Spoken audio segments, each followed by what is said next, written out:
नमस्कार युवा साथियों, कैसे हो आप सब। आई होप कि आप सब ठीक होंगे और हमेशा ठीक ही रहने चाहिए।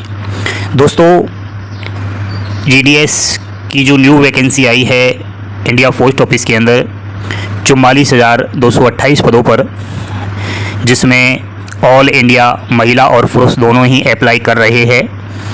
केवल 10वीं पास होना इसमें ज़रूरी है और सबसे बड़ी खुशी की बात यही है कि इस भर्ती में सिलेक्शन प्रोसेस के ऊपर अगर हम देखें तो किसी भी प्रकार का कोई भी एग्ज़ाम्स वगैरह नहीं हो रहा, ना ही फिजिकल ना ही कोई इंटरव्यू। डायरेक्ट आपको इसमें फॉर्म भरना है इसी वेबसाइट से जो आपके मोबाइल के स्क्रीन पर दिखाई दे रही है, और फॉर्म भरने के कुछ ही दिनों बाद मेरिट लिस्ट जारी होती है और उस मेरिट लिस्ट में अगर आपका नाम आ जाता है तो आपकी सरकारी नौकरी लग जाती है। ये मेरिट लिस्ट 10वीं की परसेंटेज को देख करके निकलती है। तो आपके 10वीं क्लास में कितने परसेंटेज है मुझे आप कमेंट बॉक्स में मैसेज करके बताएं, और 5 अगस्त से पहले आप लोग फॉर्म भर दीजिएगा। फॉर्म इसके 15 जुलाई से ओपन है, लेकिन 5 अगस्त तक ही इसके फॉर्म अप्लाई होंगे। जैसा कि ये जो लाइन चल रही है इसमें आप साफ सब कुछ देख पा रहे होंगे। दोस्तों, फॉर्म जो भी कैंडिडेट्स भर रहे हैं वो कहीं ना कहीं जल्दबाजी में फॉर्म ठीक से नहीं भर पा रहे हैं, तो उनके लिए मैं फिर से एक और वीडियो लेकर आया हूं। सबसे पहले दोस्तों, आपको इस वेबसाइट के ज़रिए ये जो सर्किल्स आपको दिखाई दे रहे हैं 23, इनके ऊपर नज़र डालना है। मैं पहले भी आपसे बोला हूं कि सबसे पहले आपको सर्किल चॉइस करना है, ठीक है। उसके बाद ही आपको फॉर्म अप्लाई करने के लिए आगे बढ़ना है।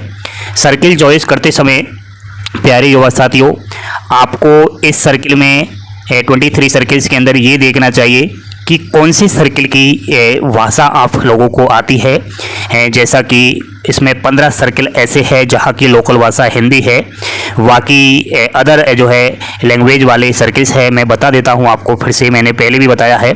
सबसे पहले जो हिंदी भाषी सर्किल है वो आप देख लीजिएगा।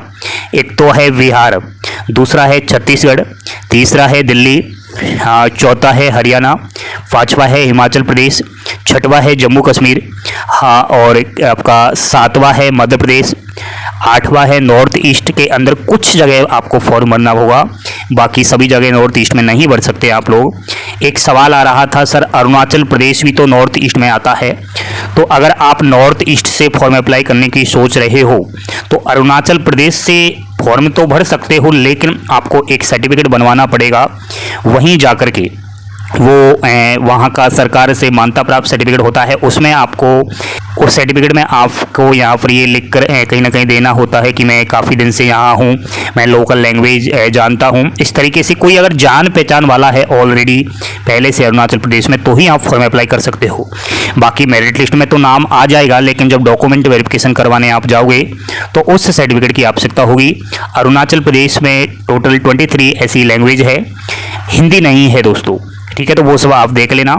बाकी पंजाब में हिंदी है, राजस्थान, ठीक है, उत्तर प्रदेश जिसमें सबसे अधिक वैकेंसीज है, उत्तराखंड और वेस्ट बंगाल का भी कुछ जगह है। ये जो येलो कलर में मैंने यहाँ पर ये सर्किल चॉइस किए हैं ये सभी हिंदी भाषी है। बाकी आंध्र प्रदेश, असम, गुजरात, झारखंड, केरला, ये दोस्तों झारखंड भी हिंदी में ही आता है, तो ये थोड़ा आप देख लेना, ठीक है। ये झारखंड जो है ना ये हिंदी सर्किल ही है, ठीक है। बाकी फिर हम आपको बताएंगे अदर लैंग्वेज वाले। रेड कलर में जो भी मैं निशान लगा रहा हूँ वो रेड कलर के सभी ऐसे सर्किल है जहाँ से आप लोग फॉर्म नहीं भर सकते, ठीक है। तो इस तरीके से आपको पहले लोकल लैंग्वेज देख लेनी चाहिए। नेक्स्ट दोस्तों, लोकल लैंग्वेज आपने देख लिया, अब आपको सबसे पहले चॉइस करना है कि मैं किस जगह से फॉर्म अप्लाई करूं। सबसे ज़्यादा सिलेक्शन के चांस किस सर्किल से बन रहे हैं, तो आपको सर्किल वाइज ये चेक कर लेना है। नोटिफिकेशन के अंदर ये दिया हुआ है कि सबसे अधिक वैकेंसीज किस सर्किल से है, तो ये आप नोटिफिकेशन के अंदर जब जाओगे तो यहाँ पर क्लिक करते ही आपको सर्किल वाइज वो डाटा निकल कर आ जाएगा। ये सेकंड नंबर पर जैसे ही क्लिक करोगे, मैंने ऑलरेडी डाउनलोड कर रखा है, तो यहाँ से आप जब डाउनलोड करोगे तो ये सर्किल वाइज आपको मालूम चल जाएगा कि किस सर्किल से सबसे अधिक जो है वैकेंसीज है, ठीक है। जैसा कि आपको मैं बता देता हूँ, सबसे अधिक वैकेंसी यहाँ पर है उत्तर प्रदेश से, बाकी मध्य प्रदेश से भी खूब सारी है और राजस्थान से भी खूब सारी है, जैसा कि आप देख पा रहे होंगे। ठीक है, राजस्थान 30वें नंबर पर है, तो राजस्थान से टोटल 2718 वैकेंसीज है। बाकी उत्तर प्रदेश 32 नंबर पर है, तो उत्तर प्रदेश से 4528 वैकेंसीज है। उसके अलावा दोस्तों मध्य प्रदेश 16वें नंबर पर है, तो मध्य प्रदेश से 4011 वैकेंसीज है। उसी प्रकार आप जो है हिमाचल प्रदेश में देख पाइएगा 11 नंबर पर 708 वैकेंसीज है। झारखंड 13वें नंबर पर है और झारखंड से 2104 वैकेंसीज है। ठीक है, उसी तरह आप जो है बाकी हिंदी सर्किल देख पाएंगे ऊपर की तरफ।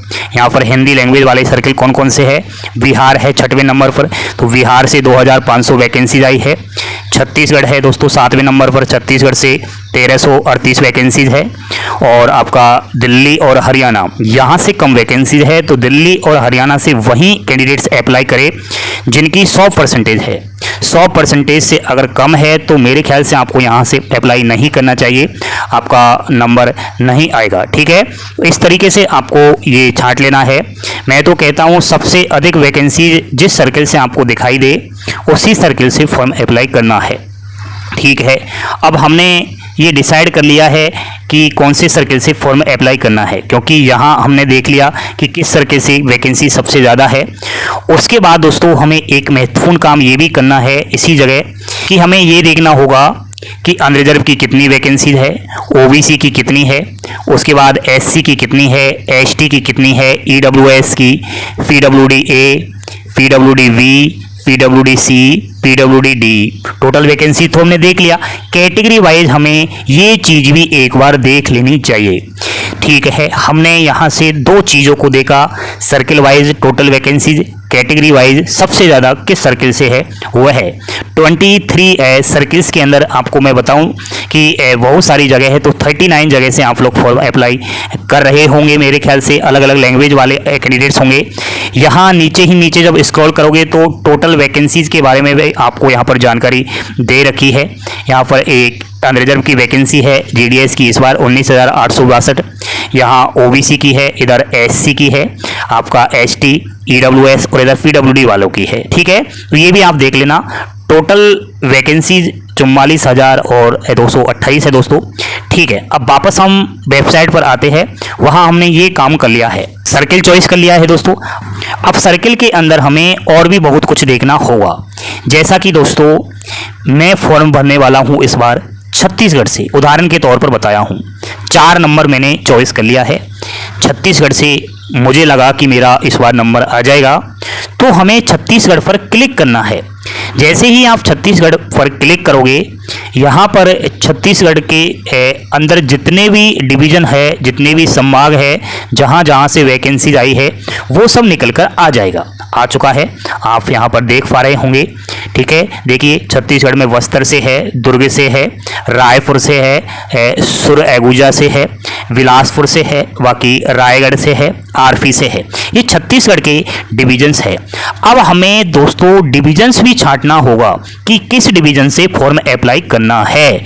ठीक है, छत्तीसगढ़ से तो कर रहे हो, लेकिन छत्तीसगढ़ के अंदर किस डिवीजन से अप्लाई करना है, तो उसके लिए हमें दोस्तों उसी डिवीजन्स को चॉइस करना है जिस डिवीजन में सबसे ज़्यादा वैकेंसीज हो। अब हमें ये कैसे पता चलेगा कि किस डिवीजन में सबसे ज़्यादा वैकेंसीज है, तो इसके लिए दोस्तों जैसा कि आपको यहाँ पर दिखाई दे रहा होगा सिलेक्ट डिवीजन, यहाँ आपको क्लिक करना है। अब मैं चेक करना हो यहाँ बस्तर का, तो बस्तर में सबसे पहले देख लेता हूँ कितनी इस बार वैकेंसीज आई है, क्या कुछ है। ये बस्तर के अंदर जितनी भी वैकेंसीज है वो अब यहाँ पर आपको दिखाई दे रही होंगी। बस्तर के अंदर जो भी वीओ है वो दिखाई दे रहे होंगे यहाँ पर, जीडीएस, वीपीएम की, एबीपीएम, डाक सेवक, कैटेगरी वाइज दिखाई दे रहा होगा। दिख तो रहा है ना आपको, ये जो कैटेगरी वाइज है ना ये दिखाई दे रहा है। देखिए दोस्तों, अब इस तरीके से आपको कैटेगरी वाइज टोटल वैकेंसी छांटनी है। जैसा कि मैंने बस्तर से देखा, तो बस्तर से दोस्तों टोटल वैकेंसीज के बारे में अगर मैं बात करूं तो इस बार 621 वैकेंसियां हैं। अब इन 621 में से हमारी वैकेंसी काम की है या नहीं वो देखना है। जैसा कि यहाँ आप देख पा रहे होंगे ये बीपीएम अनरिजर्व की है, ये अनरिजर्व की है, यहाँ पर एसटी की है, ईडब्ल्यूएस की है। ठीक है, इस तरीके से दोस्तों हमें यहाँ पर ये सब चेक कर लेना है कि किस कैटेगरी की सबसे अधिक वैकेंसीज किस डिवीजन से है। ठीक है, हमने बस्तर को चेक कर लिया है कैटेगरी वाइज। अब हम वापस आते हैं, यहाँ पर हम संतुष्ट नहीं हो पाए तो हमें दूसरा जो है डिवीजन देख लेना है, जैसे बिलासपुर। तो बिलासपुर यहाँ पर आया, व्यू पोस्ट पर क्लिक किया, बिलासपुर के अंदर जितनी भी वैकेंसी है वो निकल कर आ जाएंगी। जैसा कि यहाँ पर आ चुकी है, देखिए ये बिलासपुर का व्यू है, यहाँ पर कैटेगरी वाइज है, बीपीएम एबीपीएम वो सब आ चुका है। अनरिजर्व की है, अनरिजर्व, ओबीसी, ईडब्ल्यूएस। ठीक है, उसी प्रकार आप नीचे देख पाएंगे दोस्तों, जैसा एससी की है, एसटी, ओबीसी, एसटी, ओबीसी। इस तरीके से आपको अपनी जो है एक पेन ले लेना अपने हाथ में और एक कॉफी ले लेना। ठीक है, एक पेन, एक कोरा कागज, उस पर आपको लिख लेना है कि आपकी कैटेगरी की कितनी वैकेंसी है। टोटल वैकेंसीज तो आपको पता चल जाएगा। अब देखिए बिलासपुर से टोटल वैकेंसी कितनी है, केवल 44 है, लेकिन आपकी कैटेगरी की कितनी है वो आपको यहाँ पर देख लेना है। ठीक है, चलिए हमने डिविजन्स भी चॉइस कर लिया है। अब दोस्तों डिविजन्स चॉइस कर लेने के बाद हमें पोस्ट प्रेफरेंस देना होता है। ये पोस्ट प्रेफरेंस का बड़ा खेला होता है दोस्तों। हमें जैसे यहाँ पर बिलासपुर को चॉइस किया तो बिलासपुर पर जितनी भी वैकेंसी आई थी ना उन सभी पर पोस्ट प्रेफरेंस देना है। ठीक है, जैसा कि जैसे फॉर्म भरोगे ना तो इस तरीके से वहाँ पर लिखा हुआ आएगा, एक खाली कॉलम आएंगे इस तरीके से। अब उदाहरण के तौर पर बताऊं, आप हो ओबीसी कैटेगरी के, तो ओबीसी की वैकेंसी ऊपर से कितने नंबर पर है, तीसरे नंबर पर है, तो आपको ओबीसी को फर्स्ट लिख देना है।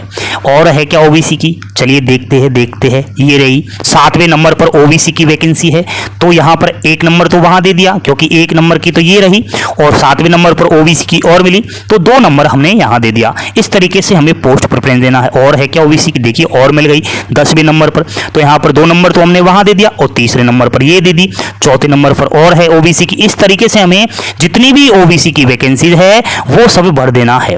ठीक है, अब ओबीसी की भरने के बाद दोस्तों हमें अनरिजर्व की भी भरना है। ठीक है, क्योंकि हम अनरिजर्व की सीटों को ले सकते हैं, ये भी भरना है, ये भी भरना है, और हमें ईडब्ल्यूएस की नहीं भरना, एससी की नहीं भरनी। ठीक है, और अनरिजर्व की सारी वैकेंसीज भर देनी है। और पोस्ट प्रेफरेंस देते समय पहले खुद की कैटेगरी की, बाद में अनरिजर्व की भर देनी है।